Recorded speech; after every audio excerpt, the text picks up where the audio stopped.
You poor simple fools. You think you can defeat me? Me, the mistress of all evil! Yeah, that is one of the most badass lines from the mistress of evil herself, Maleficent. And that's actually who we're going to talk about today. Maleficent and a little bit about Pete. Currently from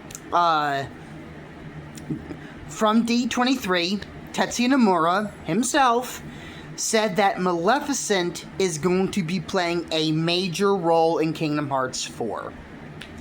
I'm going to go into my little thing about Kingdom Hearts 3 where Maleficent was really sidelined.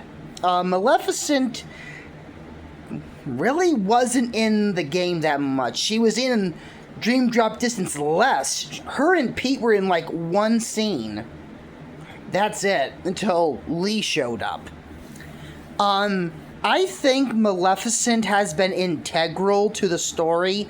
And look, I've never played the Dark Road game, mobile game, or the other one, to where Maleficent had a bigger involvement in the past.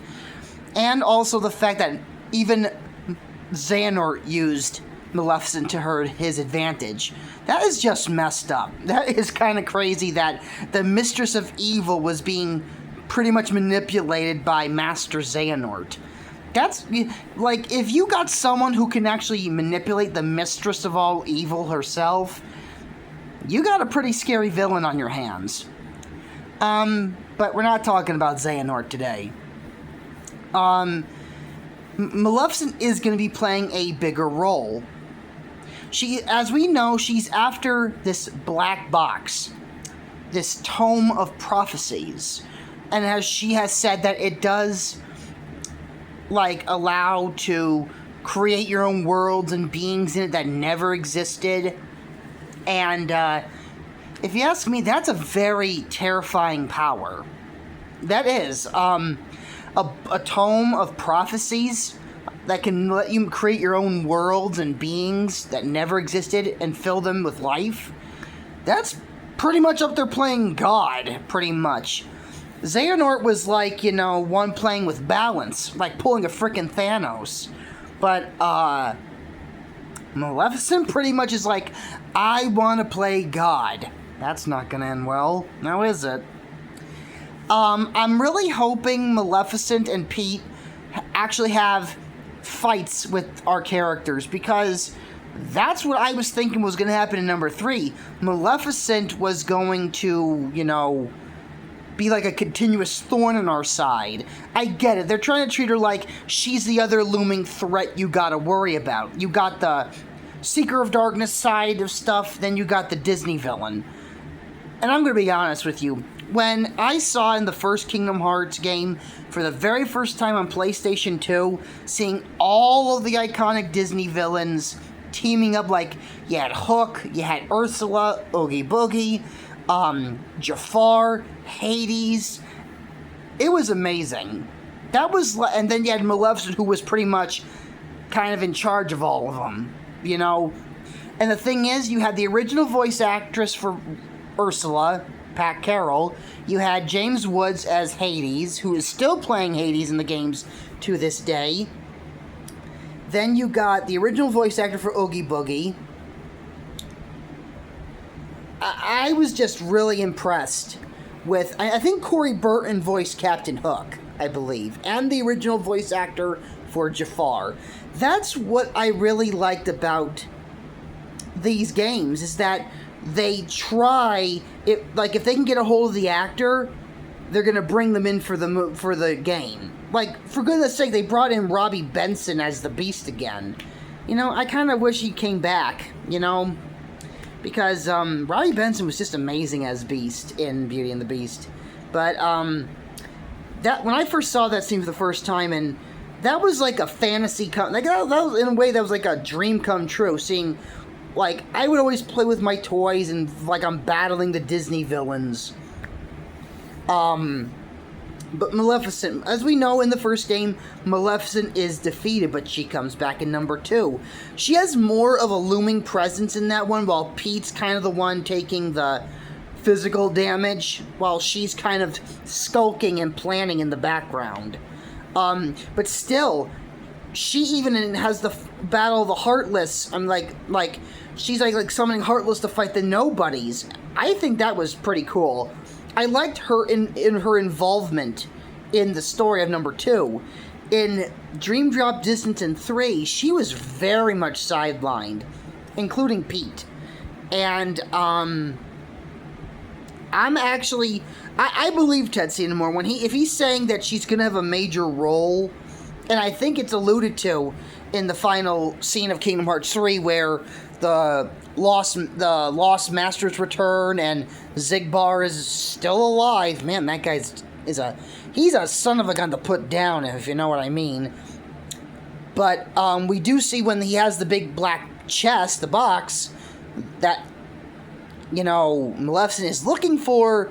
You see them, like, they're a little late to the reunion, and Pete's like clenching his fist, and Maleficent's like, not yet. But here's the thing. We know Maleficent's goal is after this Tome of Prophecies. Maybe that has the key to getting Sora back here, because it's called Tome of Prophecies, meaning things that have not happened yet, or things that are gonna happen. I do think there's gonna be some boss fights with Maleficent, maybe even in her dragon mode form too. I do think she is gonna, like, have a more, like, I think she's gonna get desperate, and also, think about it, Sora was the thorn in her side from the beginning. Sora, for right now, is in Quadratum. Think about it, we got Terra, Aqua Ventus, Riku's not even there, like, he's in Quadratum too.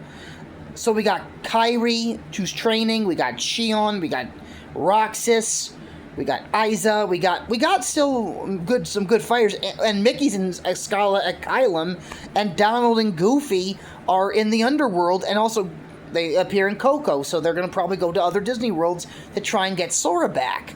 This is kind of concerning, because you got pretty much a lot of the heavy hitters. I'm not saying Terra, Ventus, and Aqua are not heavy hitters, but you got some major ones either training or on other missions revolving around Sora. And Maleficent's not a fool. Maleficent's not a dummy. She's going to be like, they're focused on this. And a lot of them are kind of like, you know, pretty much half the group is are doing other things. Yeah, I would not be surprised if Maleficent takes full advantage of that. And but here's my question, my thought. Is she really going to keep her word and have Pete be by her side? Because something is telling me they may go the Disney route where Maleficent finally gets the Tome of Prophecies and she betrays Pete. I'm getting that feeling. I really get the feeling once she gets what she's after, she's going to pull that traditional villain cliche of, I don't need you anymore, beat it. I get that feeling. Or this game could surprise me and actually she's like, you have served me well, you shall rule by my side. I'd be very surprised if they do a twist and I'm like, oh, I didn't see that. I'm actually surprised. Thank you, Tetsuya Nomura. But if we know Maleficent, she's an OG villain. She's gonna backstab, you know, if she can, because I don't think she's going to want to share, because I think in her eyes, even though Pete has had his uses, I think she does view him as a bit incompetent and a coward, and he has shown some cowardice. Now here's the thing, if Maleficent decides to betray Pete, like let's just say she gets it and then she banishes him through a portal of darkness, there is something I would like to see. I would actually like to see Kairi find Pete. Like, maybe she goes to a different world, maybe a Disney world, and maybe she hears Pete crying. Because let's face it, Pete may be he could be a mean fella, he could be intimidating, he can be nasty, but he has had moments where he can ball, if you know what I mean. And I think, Kyrie trying to approach him, I could see Pete like, what do you want? Leave me alone. We're here to rub it in that I was tricked by the one I helped, you know, or something like that. Like, I could see Pete pulling that, but then I could see Kyrie just trying to be nice to him and just say, you know, maybe you're on the wrong side. You know, if you were to help us out, we wouldn't hurt you. We would be there for you. Pete would be like, you know, everyone says that. And maybe he goes into how he was trying to be Captain Dark and Captain Justice in Birth by Sleep. And maybe Kyrie just says, maybe you just didn't know who you wanted to be. You tried to be Captain Dark, and then you tried to be Captain Justice. Maybe you didn't know who you wanted to be back then, but you can decide who you want to be now. You know, I could maybe see Kyrie, and also she's not just a Keyblade wielder; she is one of the 7 princesses. So I could see her trying to reach Pete to make him team up with them. Now, I could actually see that happening. I could see Kyrie reaching Pete. I could see Kyrie getting to him, making him understand that he's been a fool, and maybe he's like, I really thought Maleficent was gonna have me stick around, but I guess I was very wrong, wasn't I? You know, I could see like a very sweet moment between Pete and Kyrie where Kyrie puts out her hand to Pete to say, come on, help us out, we'll be there for you. And I could see Pete like holding her hand and looking very like emotional. I could see him looking very like happy, but he's just like, maybe he even asks, after everything I've tried to do to your friend, why are you being so nice to me? And I could see Kyrie saying, because if Sora saw you like this, I think, I know he would reach out to you, or try to at least. And I really think that would get to Pete, and I could actually see Pete teaming up with the good guys. I could see some of the good guys being like, I'm keeping an eye on you. You know, I could see that. I could see, like, when some of the Keyblade wielders come back, like, from looking for Sora, like Terra, Aqua, and Ventus, or Roxas, Shion, and Lee. I could see them, like, being very leery and cautious of Pete. Like, is this a trick? He could be tricking us. Especially if Riku comes back. Like, if he shows up, like, maybe he has to go back briefly to his world and before going back to Quadratum, and he encounters Pete, I could see him being on a little bit of the defensive, you know? I could see that. And I could see Kyrie trying to tell everyone that Maleficent betrayed him. And I think it would be I would love to see a moment where Pete kind of apologizes and tries to have I'm not saying become a friend, but be like, you know, have a little bit more respect for Mickey, Donald, and Goofy, you know? Because I gotta admit, Jim Cummings, who does the voice of Pete, he's done so many voices for so many other characters. Like, I'm gonna be honest, I mentioned this in my first ever character critique video of Rabbit. Jim Cummings, he broke my heart in the Tigger movie. He made me an emotional wreck. I'm just gonna say it. He made me an emotional wreck in that movie when I was young. I don't watch it really much anymore. Like, it's been years since I've watched the Tigger movie, because Jim Cummings was just that good, where he made Tigger so vulnerable, emotional. Like, Tigger in that movie, he wasn't the same, you know, happy-go-lucky guy. He was an emotional wreck. And Jim Cummings' performance just amplified that for me.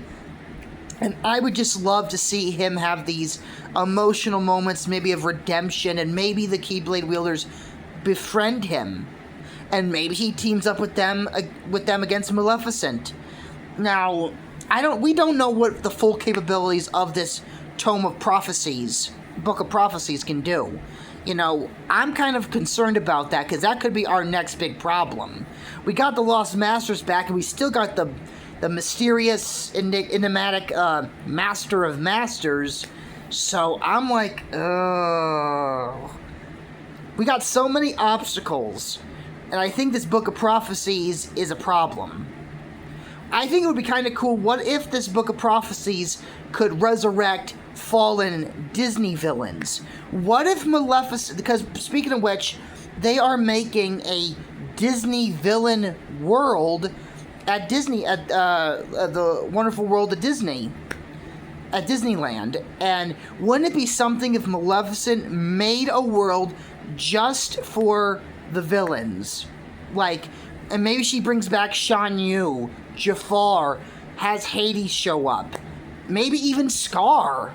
You know, speaking of which, I actually, and I'm just talking about, like, what could the cop, this is nothing confirmed, but wouldn't it be kind of interesting if the capabilities of the Book of Prophecies had the ability not to just make worlds and fill them with beings of life that never existed, but what if it had the power to resurrect some old defeated Disney villains?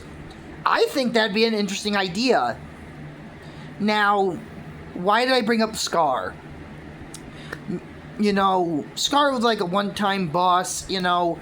I think it'd be kind of cool if, like, Maleficent made a world, had her own version of Heartless, but also was able to resurrect some Disney villains.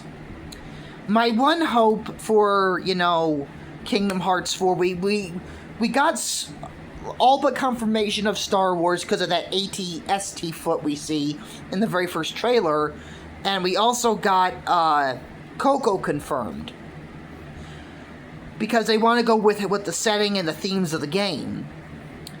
I really think Lion King could work again because Lion King is about the circle of life, and Rafiki knows a lot about the spiritual side of the Lion King. I think the Lion King could work. The Lion King is about the circle of life. Life is like a circle. There's an ending to the circle of life. You pass on. You know, I really think that's another world that I think could really work. And can you imagine seeing Simba and the gang all in Real Engine 5 style animation? It'd be crazy. But I'm not holding my hopes up because it seems that one Keyblade we see sort of either confirms Elemental, Moana, or possibly Atlantis. So I'm kind of curious about that, if that is true. Well, Tetsuya Nomura said there's a lot more things they cannot reveal now that they're going to probably reveal as the release date next year gets closer. So I would maybe expect some more stuff to come up in due time. But I am hoping that maybe The Lion King comes back because, like I said, they want to go with the themes of the